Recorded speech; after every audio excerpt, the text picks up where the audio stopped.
The Strange Case of Dr. Jekyll and Mr. Hyde, by Robert Louis Stevenson. Chapter 9. Dr. Lanyon's Narrative. On the 9th of January, now 4 days ago, I received by the evening delivery a registered envelope, addressed in the hand of my colleague and old school companion, Henry Jekyll. I was a good deal surprised by this, for we were by no means in the habit of correspondence. I had seen the man, dined with him, indeed, the night before, and I could imagine nothing in our intercourse that should justify formality of registration. The contents increased my wonder, for this is how the letter ran. 10th December, 18. Dear Lanyon, you are one of my oldest friends, and although we may have differed at times on scientific questions, I cannot remember, at least on my side, any break in our affection. There was never a day when, if you had said to me, Jekyll, my life, my honor, my reason depend upon you, I would not have sacrificed my left hand to help you. Lanyon, my life, my honor, my reason are all at your mercy. If you fail me tonight, I am lost. You might suppose, after this preface, that I am going to ask you for something dishonorable to grant. Judge for yourself. I want you to postpone all other engagements for tonight.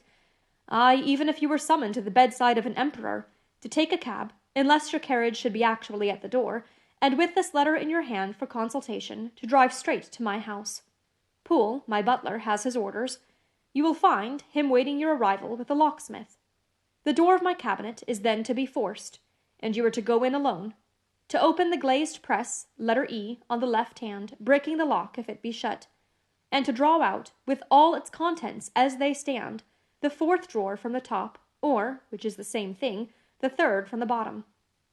In my extreme distress of wind, I have a morbid fear of misdirecting you, but even if I am in error, you may know the right drawer by its contents.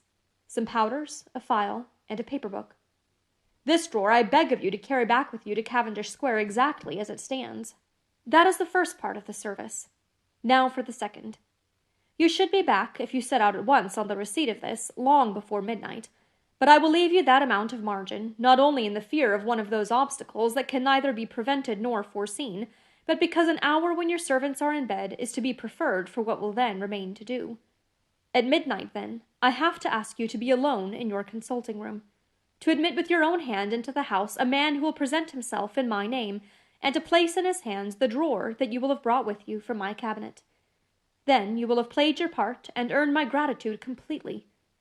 5 minutes afterwards, if you insist upon an explanation, you will have understood that these arrangements are of capital importance, and that by the neglect of one of them, fantastic as they must appear, you might have changed your conscience with my death, or the shipwreck of my reason. Confident as I am that you will not trifle with this appeal, my heart sinks and my hand trembles at the bare thought of such a possibility.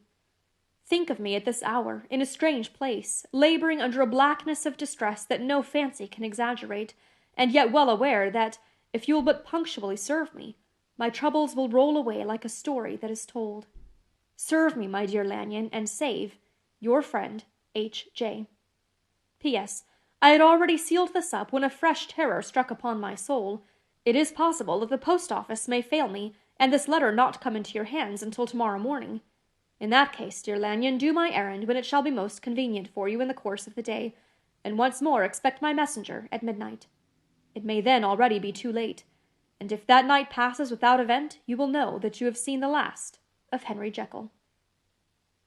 Upon the reading of this letter, I made sure my colleague was insane, but, till that was proved beyond the possibility of doubt, I felt bound to do as he requested. The less I understood of this farrago, the less I was in a position to judge of its importance, and an appeal so worded could not be set aside without a grave responsibility. I rose accordingly from table, got into a hansom, and drove straight to Jekyll's house. The butler was awaiting my arrival. He had received by the same post as mine a registered letter of instruction, and had sent at once for a locksmith and a carpenter. The tradesmen came while we were yet speaking, and we moved in a body to old Dr. Denman's surgical theatre, from which, as you were doubtless aware, Jekyll's private cabinet is most conveniently entered. The door was very strong, the lock excellent. The carpenter avowed he would have great trouble and have to do much damage if force were to be used, and the locksmith was near despair. But this last was a handy fellow, and after 2 hours' work the door stood open. The press marked E was unlocked, and I took out the drawer, had it filled up with straw and tied in a sheet, and returned with it to Cavendish Square. Here I proceeded to examine its contents.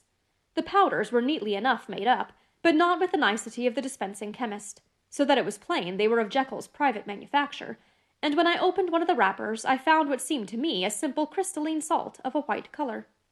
The phial to which I next turned my attention might have been about half full of a blood-red liquor, which was highly pungent to the sense of smell, and seemed to me to contain phosphorus and some volatile ether.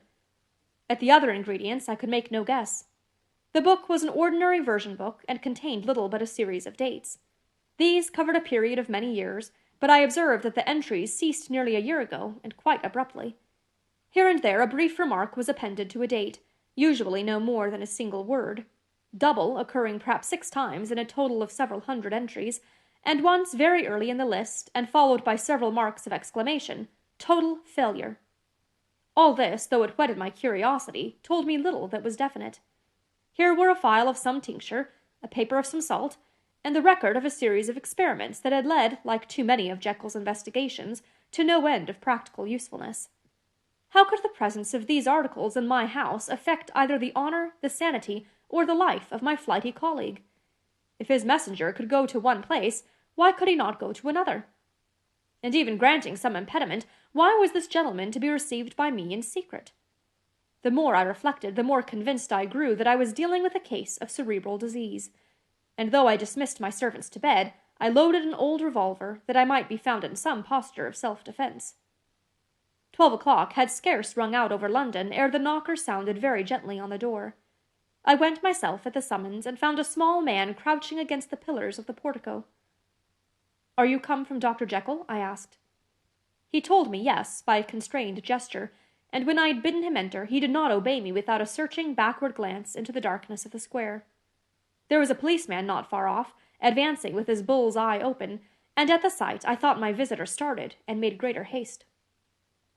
These particulars struck me, I confess, disagreeably, and as I followed him into the bright light of the consulting room, I kept my hand ready on my weapon. Here at last I had a chance of clearly seeing him. I had never set eyes on him before, so much was certain. He was small, as I have said.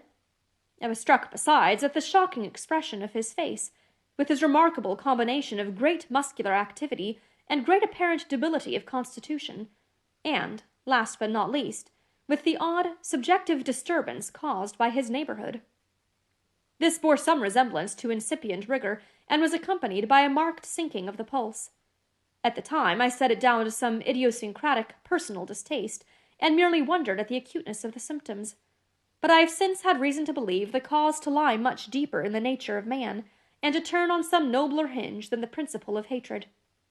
This person, who had thus from the first moment of his entrance struck in me what I could only describe as a disgustful curiosity, was dressed in a fashion that would have made an ordinary person laughable. His clothes, that is to say, although they were of rich and sober fabric, were enormously too large for him in every measurement, the trousers hanging on his legs and rolled up to keep them from the ground, the waist of the coat below his haunches, and the collar sprawling wide upon his shoulders. Strange to relate, this ludicrous accoutrement was far from moving me to laughter. Rather, as there was something abnormal and misbegotten in the very essence of the creature that now faced me, something seizing, surprising, and revolting, this fresh disparity seemed but to fit in with and to reinforce it, so that to my interest in the man's nature and character there was added a curiosity as to his origin, his life, his fortune and status in the world. These observations, though they have taken so great a space to be set down in, were yet the work of a few seconds. My visitor was indeed on fire with sombre excitement. "Have you got it?" he cried. "Have you got it?" And so lively was his impatience that he even laid his hand upon my arm and sought to shake me. I put him back, conscious at his touch of a certain icy pang along my blood. "Come, sir," said I, "you forget that I have not yet the pleasure of your acquaintance. Be seated, if you please." And I showed him an example, and sat down myself in my customary seat, and with as fair an imitation of my ordinary manner to a patient as the lateness of the hour, the nature of my preoccupations, and the horror I had of my visitor would suffer me to muster. "I beg your pardon, Dr. Lanyon," he replied civilly enough. "What you say is very well founded, and my impatience has shown its heels to my politeness. I come here at the instance of your colleague, Dr. Henry Jekyll, on a piece of business of some moment, and I understood—" He paused and put his hand to his throat, and I could see, in spite of his collected manner, that he was wrestling against the approaches of the hysteria. I understood a drawer. But here I took pity on my visitor's suspense, and some perhaps on my own growing curiosity. "There it is, sir," said I, pointing to the drawer, where it lay on the floor behind a table and still covered with a sheet. He sprang to it, and then paused, and laid his hand upon his heart.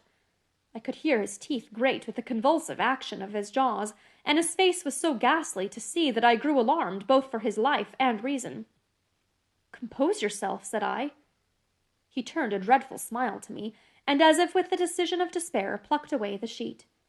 At sight of the contents, he uttered one loud sob of such immense relief that I sat petrified, and the next moment, in a voice that was already fairly well under control, "Have you a graduated glass?" he asked.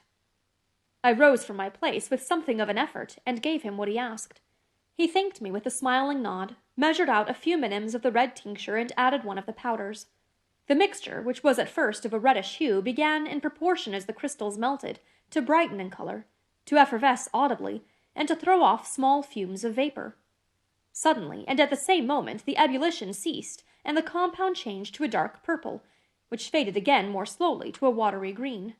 My visitor, who had watched these metamorphoses with a keen eye, smiled, sat down a glass upon the table, and then turned and looked upon me with an air of scrutiny.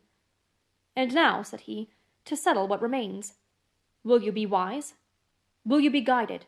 Will you suffer me to take this glass in my hand and to go forth from your house without further parley? Or has the greed of curiosity too much command of you? Think before you answer, for it shall be done as you decide. As you decide, you shall be left as you were before, and neither richer nor wiser, unless the sense of service rendered to a man in mortal distress may be counted as a kind of riches of the soul.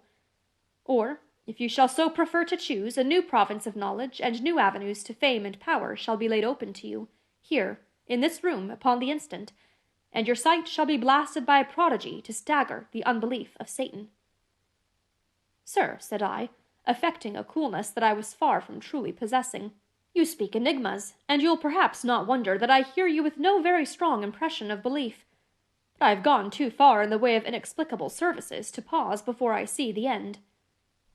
"It is well," replied my visitor. "Lanyon, you remember your vows. What follows is under the seal of our profession.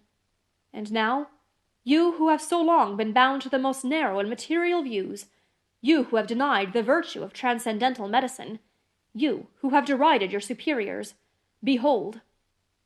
He put the glass to his lips and drank at one gulp. A cry followed. He reeled, staggered, clutched at the table, and held on, staring with injected eyes, gasping with open mouth. And as I looked, there came, I thought, a change. He seemed to swell. His face became suddenly black, and the features seemed to melt and alter.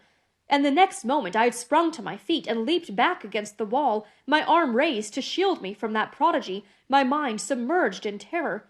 "Oh God!" I screamed, and "Oh God!" again and again, for there before my eyes, pale and shaken, and half fainting, and groping before him with his hands, like a man restored from death, there stood Henry Jekyll.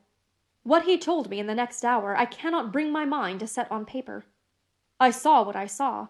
I heard what I heard, and my soul sickened at it. And yet now, when that sight has faded from my eyes, I ask myself if I believe it, and I cannot answer. My life is shaken to its roots. Sleep has left me. The deadliest terror sits by me at all hours of the day and night. I feel that my days are numbered, and that I must die, and yet I shall die incredulous. As for the moral turpitude that man unveiled to me, even with tears of penitence, I cannot, even in memory, dwell on it without a start of horror. I will say but one thing, Utterson, and that, if you can bring your mind to credit it, will be more than enough.